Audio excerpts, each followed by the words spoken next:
Salut la famille, j'espère que vous allez bien, moi ça va. Alors aujourd'hui on se retrouve pour on va dire une story time. Mais en gros depuis je devais vous parler de l'achat de mon véhicule, comment ça s'est passé et tout, l'assurance, nan. Mais j'avais grave pas le temps. Mais là aujourd'hui je me suis dit, vas-y tu vas faire quoi meuf, tu vas tourner ta vidéo dans la chop, tu prends le temps, tu la fais et puis tu postes.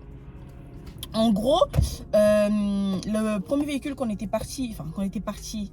s'est fait arnaquer, en gros, je devais le payer 3005. On est allé sur Paris. En gros et tout. C'était quoi? Une Clio. C'était une Clio 2 portes. Et franchement, la Clio était super belle et tout. Vraiment, elle était trop belle. On est allé la récupérer sur Paris. On a signé les documents et tout. Non. Maintenant, je prends la voiture. Je me déplace. Non, mais je pars pas en fait. Hein. Je sais pas si... Je prends la voiture et tout. Je me déplace. Je la ramène dans ma ville du coup. Parce qu'avec c'était sur Paris, moi j'habite pas sur Paris. Je la ramène dans ma ville et tout. Je roule et tout. Je vois. Genre j'accélère la voiture. Je vois, ça me met un signal d'alerte. Bim bim bim, panne de freinage et tout. Bizarre. Genre normalement la voiture est pas censée faire ça. Du coup on arrive. On s'est dit vas-y on va appeler le monsieur. On va lui dire que c'est bizarre. Le monsieur dit mais non, c'est peut-être parce que quand on a changé les plaquettes de frein, en gros pour que la voiture s'habitue, c'est normal. Moi je m'y connais pas. Mon mec il s'y connaît un peu, mais vas-y, on s'est dit ok, c'est pas grave. On s'est dit bon, peut-être que c'est ça. On arrive et tout chez nous. Je garde la voiture, tout ça, Le lendemain, j'essaie de la reprendre pour tester, pour voir si ça faisait la même chose. En fait, si, ça refaisait la même chose. Panne de freinage, genre ça me mettait un triangle avec un point d'exclamation rouge. Et genre ça faisait boum boum boum, panne de freinage. Genre c'était trop bizarre. Du coup, on appelle le monsieur. Ah, il pleut, je suis morte. On appelle le monsieur, on lui dit, monsieur, c'est bizarre. Genre là, ça fait 2 jours dans la voiture. Et du coup, on était parti la récupérer un samedi. Et non, on était parti la récupérer un vendredi. Et on l'a testé samedi. Et samedi, ça faisait la même chose. Dimanche, ça faisait la même chose. Et j'ai appelé le monsieur. Je lui ai dit, je suis désolée, la voiture, je la sens pas. On va venir la déposer et tout. Enfin, on va la rendre en fait parce que c'est quand même bizarre. Et j'ai commencé à lui dire, moi, je vais aller voir un garagiste, un mécanicien qui va vérifier, qui va faire la révision de la voiture pour voir quels sont les vis cachés parce que c'est quand même bizarre. Du coup, il me dit non, mais il n'y a pas besoin. On a déjà fait la révision de la voiture. Vous avez les documents et tout. Non. Je dis, mais moi, de mon côté, je vais refaire une révision du véhicule. Parce que c'est quand même bizarre que, ok, vous avez changé les plaquettes de frein. Mais que, genre, en gros, ça fasse des bruits bizarres et tout. Et après, il y avait un autre problème aussi. Il y avait un autre voyant qui s'était allumé. C'était comme ça et tout, avec un autre point d'exclamation à l'intérieur. C'était trop bizarre. Du coup, je lui dis, mais je suis désolée, monsieur, déjà qu'ils nous avaient même pas donné le double des clés du véhicule. Et en plus, je n'étais pas au courant qu'on devait nous donner le double des clés. Donc j'appelle, je dis ouais, vous nous avez pas donné le double des clés.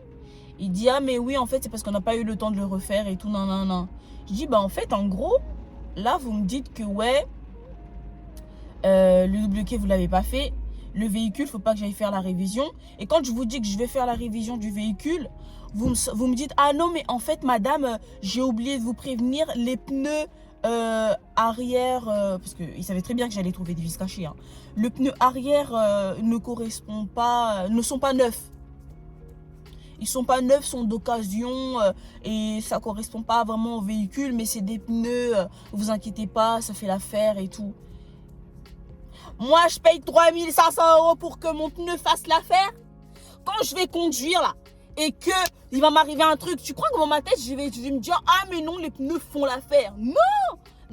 Du coup, j'ai appelé le monsieur. Je dis mais je suis désolée monsieur, le véhicule, je vais venir le rendre. Je vais venir le rendre parce que un coup vous me dites ci, un coup vous me dites ça, un coup ça va être quoi encore, le moteur ça va pas. Donc il me dit non mais madame, vous avez déjà payé et tout. J'ai dit mais je vais aller porter plainte. Je lui dis, je vais porter plainte. Et puis quand encore? J'ai payé pour avoir de la merde en fait. Les 3000 boules et plus que j'ai payé, c'est pour que j'ai de la merde. Mais je suis désolée, c'est pas possible. Ça va pas être possible et tout. J'ai commencé à péter, j'ai pété un plomb. Après, mon mec, il a parlé avec lui et tout. Il a essayé. Mon mec, il est trop gentil. Il a essayé, pardon. Il a essayé de s'arranger avec lui dans la gentillesse. Moi, j'en avais rien à faire. Du coup, moi, je suis partie direct dans le champ de la menace et tout. Flic, flic, hein. Porter plainte, on va faire rentrer la justice dedans, tout ça, de ça. Le tonton, il a flippé. Le monsieur, il a flippé.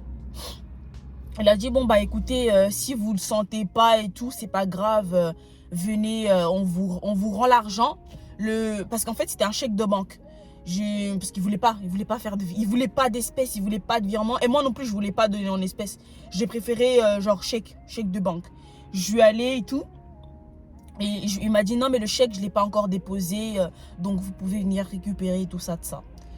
Donc je vais, je prends la voiture et tout. On repart sur Paris, autoroute. Permis, on est censé rouler à 110. Mais je me suis dit, bon meuf, tu vas tester 130 pour voir ce que la voiture va faire. Je monte à 130, la même chose. Panne de freinage et tout, la voiture elle fait des bruits bizarres. Donc, on arrive là-bas, je parle pas. J'avais décidé de ne pas parler.